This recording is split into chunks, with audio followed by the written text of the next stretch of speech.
Good morning everyone, welcome to Our Small Footprint. My name is Nyssa, and if you're new here, we are a family of 8 who live off-grid in Australia. Today's video is canning butter chicken. It is a video that I have said I would do, so the most recent time that I canned butter chicken I made sure to film the whole thing so that I could show you the whole process. This is not an approved recipe, I suppose you want to say, though I think that most meals in jars are very changeable for what you want. You're pressure canning it, and so long as what you're doing fits within the science of why things need to be the way they are to pressure can appropriately, that you can pretty much put anything you want in there in that scope. So obviously now I am somewhat of a rebel canner, but not completely. So, you know, some people can dairy products. I don't. We don't consume a lot of dairy for a start, but I also just... there's UHT milk for a reason. We can buy it like that. I don't feel the need to can dairy products, and I don't can them in my meals either because I find it easier to add it afterwards. Other things that I do some dry canning and things like that. So there is some variables there on what I do and don't do, and each person has to do what they're comfortable with in their own kitchen. I do make sure that I'm educated in the current standards and why things are done the way they're done. For example, you don't can pureed pumpkin because the density of the pumpkin is too thick for the heat to penetrate appropriately. But if you wanted to can pumpkin soup that was 50% chicken stock and 50% pureed pumpkin, then that would be fine. So long as you're aware of the rules and why they exist, and then you use those rules in a way that suits your kitchen and your comfort levels, then that's the main thing.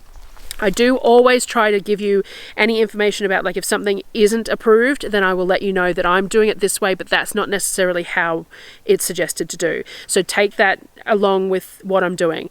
So as far as I'm aware, there's no butter chicken recipe that is classed as an approved recipe. Part of that is because of the high butter content, except that I'm not putting a high butter content in this. I'm also not adding any dairy because I'm going to do that when it's served and things like that. So again, I'm sharing this recipe. I am using basing it on the Skinnymixers butter chicken Thermomix recipe that is free on her website, but it's varied a little bit because I'm canning it. And it is entirely up to you if you wanted to attempt it or not, or are comfortable with it. Feel free to give me any comments in the comments. Leave me a comment in the comments, however you want to say it, if you think that anything that I'm doing could be adapted slightly to make it a little bit more on the approved method so that people can read it, because lots of people read through all the comments too. So if you have any feedback on it, then feel free to do that. But yeah, I like to give the little bit of a disclaimer. Sorry, there's a woolly wagtail and I could hear it and I didn't know what it was.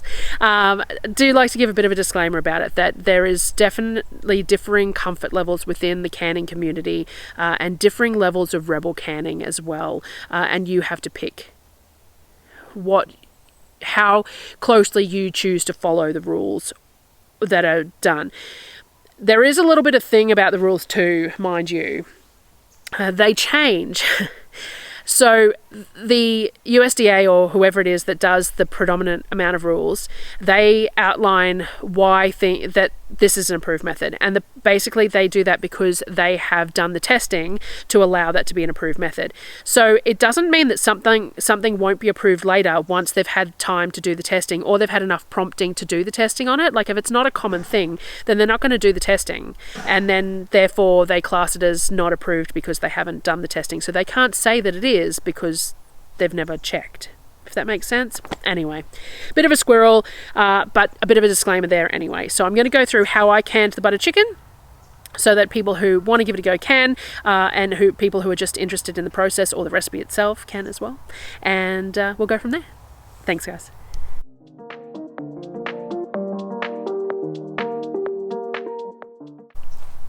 So as I said, the butter chicken recipe is based on the Skinnymixers recipe that's on her website. It's free on her website. I've adapted it to work for us. I had already adapted it a bit for even when I cook it just in bulk for eating, because that's what I do with recipes. But more so for canning, it just needed a few bits and pieces of tweaks. So that's what I'm going to be sharing along here. I'm not going to give you the exact recipe. If you want to see the exact recipe, you can go to her website because it is her it is hers.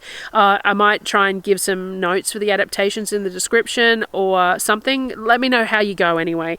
But I don't feel comfortable writing the whole recipe out because it is her recipe and it is free on a website. The first thing I did was cut up a bunch of onions. Now, I did a whole tray of chicken thighs, which is about 2.2 kilos of thighs. So the recipe ratios are 700 grams of chicken per batch. So I end up doing about 3 times the chicken recipe, but I do 6-ish or more times the sauce recipe because of the fact that I'm canning it. The chicken had been marinated the day before. Now, the chicken had been put in the marinade the day before while I'd been doing other chicken stuff. I don't know if that's been shown yet or not in my daily type videos, but we'd marinated it the day before and put it through the marinade ingredients that are on the website recipe, and again about 3 times it because we used about 3 times the amount of chicken. And then we'd actually cooked it off because the chicken was coming up to date and I was concerned with my fridge issues and all the rest of it, so it was easier to cook all the chicken off and use it cooked. You can it with it pre-cooked or raw. Completely personal preference there, but it was just easier to cook it off, and that meant that I had a couple of days before I needed to get back to it again, sort of thing. So the onions, I like them fairly small. I use my Thermomix to dice them up. This recipe is made for the Thermomix, but obviously not in such large quantities.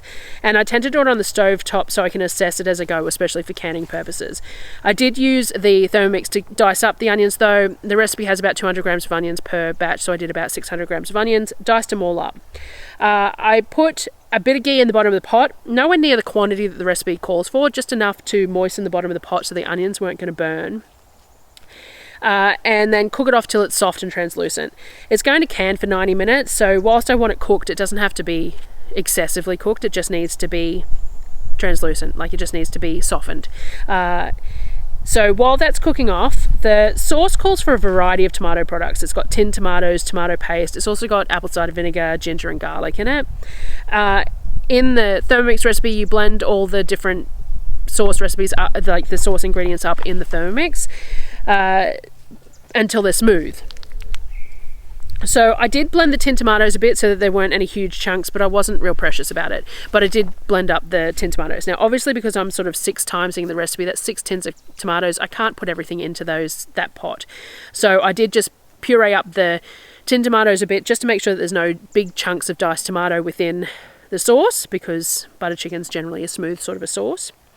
There's a bunch of spices you add to the onion once it's cooked off. There's some cloves, some cardamom, star anise, cumin, paprika and garam masala. So I added that and cooked it off with the onions. Once that was aromatic, I think I did add a little bit more ghee here. The dry spices needed a little bit more moisture in there.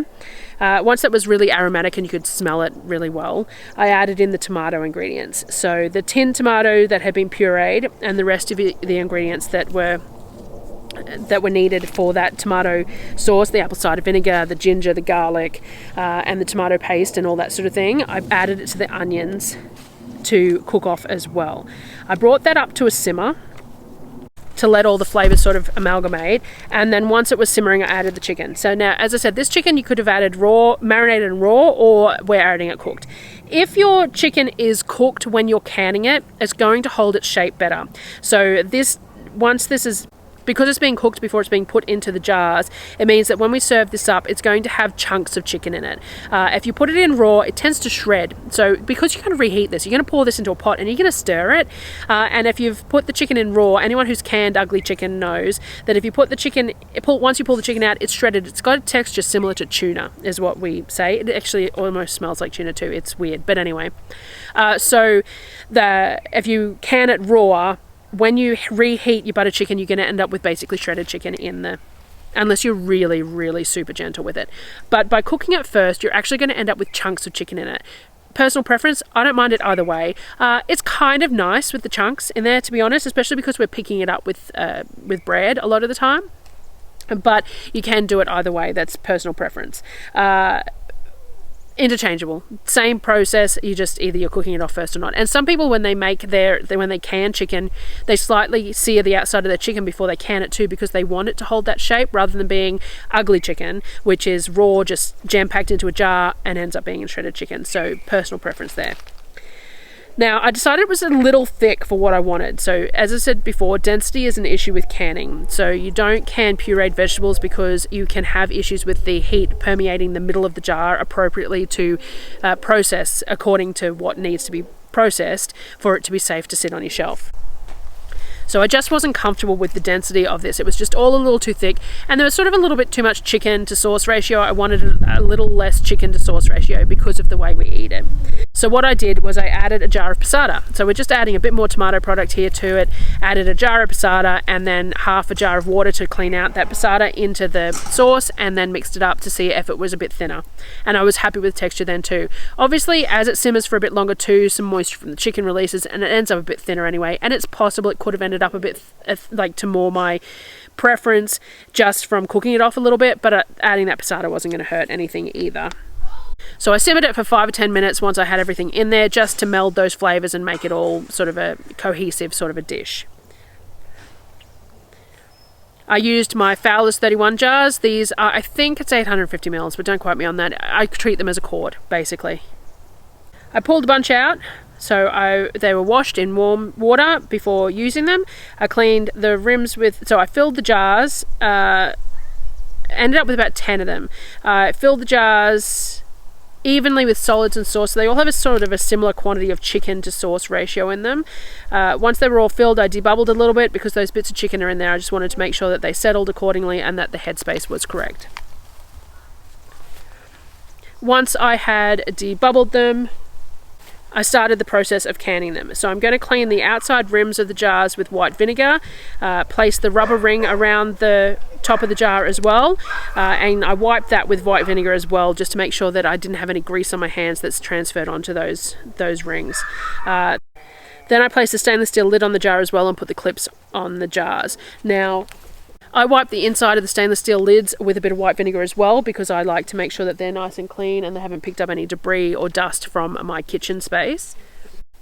And I use 2 clips on my jars. The Fowler's rule of thumb is only a single clip on a jar, but Fowler's also doesn't suggest using their jars for pressure canning. So I use them for pressure canning, and so do a lot of people, and we find them they work perfectly for pressure canning, but I do find that they need the two clips. I do have mismatched size clips as well because most of my stuff is secondhand, so I blame it a little bit on that, but I do find that if I use a single clip, at least one jar ends up tilted funny and it's just a waste. So I find it much better to just use 2 clips and just stick with that. I had to run 2 canners to fit all the jars in, sorry. So I put 3 quarts of warm water in the bottom of the Presto and 4 quarts in the bottom of the Buffalo. The Buffalo is a larger pot, takes longer to come up to pressure, uses a little bit more liquid in the process of it. So I find that it needs that extra quart of water in the bottom than the Presto. So 3 quarts is the standard for the Presto, and I think it's 23 litre pot. And I use 4 quarts in the Buffalo, which I think is a 30 litre pot, so that's the difference there. Put the water is warm in the bottom of the canners because the jars are warm, so we want the water to be warm that you're putting the jars into, because you don't want any thermal shock there between the jars. You'll have to excuse the colour of my canner lids. The insides are clean, I promise, but the outsides aren't always, and every time I go to put them on I think I should give them a scrub, and I didn't, so you'll have to excuse that. Once the canner is blowing a steady stream of steam, you want to start timing for 10 minutes. So when the steam is going really nice and steadily, a constant spray, you start your timer for 10 minutes. After that 10 minutes, you want to place the weight onto your steam vent and the pressure valve will pop up, which happens to be the red one on the Buffalo canner. This happens to be the one that I had shown here, and the little pressure valve is red. On the Presto, it's silver. Once your weight starts to jiggle, then you can start the timer for 90 minutes. You can adjust your burner to make sure that the weight is dancing slowly rather than like tap dancing, because it doesn't need to be tap dancing. And if it is, you run the risk of losing more water because it's under too high a pressure, so the evaporation becomes higher because you're losing that steam, which is the evaporated water. So a slow dance is more efficient, especially for a long canning process. And if I'm using like 36s, then I'm canning for 20% more time than normal, so I definitely want to make sure that there's enough liquid in there for it to maintain pressure for that entire time. So slow dance, definitely better. If you have a pressure gauge, you can use that to judge which the Presto does, but the Buffalo doesn't. So you can use that to judge the movement of your gauge as well. Now, I am above 1,000 feet elevation, so I can, using a 15-pound weight. If you're under 1,000 feet, you use a 10-pound weight, or you use a pressure gauge and you 10 pound of pressure for under 1,000 feet, and I think it's 11 for over 1,000 feet, but I use weights because my Buffalo doesn't even have a pressure gauge. So I use a 15-pound weight and I get it into a really nice slow dance, a really smooth slow dance rather than a tap dance, and that works for me. And I can assess that based on the Presto pressure gauge as well. I use the weight because I can hear the weight from a distance too. So if I walk away from my canner, I can hear the weight slow dancing and know that it's still working efficiently, but otherwise I'd have to stand there and keep an eye on the gauge, sort of thing. After the 90 minutes of canning time, you turn the burner off and wait for the little pressure valve to drop or the gauge to show 0 if you're using a gauge. So on the Presto, the little silver pin drops back down and the gauge will show 0. On the Buffalo, just the red pin will drop because there is no gauge on it. Once it is at 0, then you can remove the weight, and then you can wait a couple more minutes if you want, and then you can remove the lid, and again you can wait a few more minutes and then remove the jars. Comfort level there is the main thing. You do not want to leave the jars in the pressure canner for an extended period of time post the canning finished, especially if the lid's sealed on there. It can cause some issues, so you do want to pull them out fairly promptly. It doesn't always cause issues, and I have been known to forget at times, but ideally you want to pull them out fairly promptly. You want to put the jars on a board for 24 hours to finish the process, and after that time you want to check your lids and seals and clean the jars before labeling them and putting them on your shelf. So that was canning of butter chicken, and the previous video I showed you how I served it as well. So we just pour a jar into a pot, add a tin of coconut cream, some crushed up cashews into like a cashew butter, and a drizzle of honey, and that's how we serve it. So when I'm making it for canning, there's a lot less butter in it because we don't want high fats, because high fats can interfere with your seal, and we make it fairly liquidy because you want the lower density for canning purposes. I'm comfortable with this.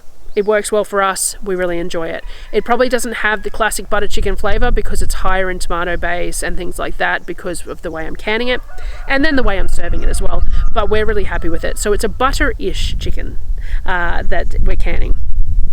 So yeah, any feedback in the comments. If anyone has some feedback about the process that was done, then let me know, because lots of people read the comments and then that can give them some ideas as well. I have been asked to do a few more sort of basic how-to canning videos, and I do hesitate a little bit because I have to voice over my videos for a start, because it's just not feasible to do talking in my kitchen. But there is a lot of how-to videos out there, and I feel like other people could do it better than me. So I don't know, but if there is more requests for it, I am going to have to can up some apples, and I thought that might be a really good 101 canning type thing, because apples are a really simple water bath thing to can. And they can go through the process with you. But yeah, because I have to voice over, I just don't know, maybe it's the way I explain things that people are looking for rather than necessarily there's no polish on my videos still. I know I've been doing this for 18 months now and my videos still are very unpolished, but that's the way we live and that's what has to happen for me to be able to get these out. But anyway, you can let me know in the comments if you want me to do some of those sort of basics things. And then as time goes on I do have one other canning video to share. Actually, I did a whole bunch of salsa and pizza sauce, so I'll share that as well, because I bought those 2 boxes of tomatoes with the grocery haul this month, so I've got that to share as well. I just didn't want to push myself to do more voiceovers while my voice was a bit like this. So, but anyway, as per usual, hit me up in the comments if there's anything you want to tell me or any feedback, and I will respond as per usual, and I will see you on the next video. Thanks guys.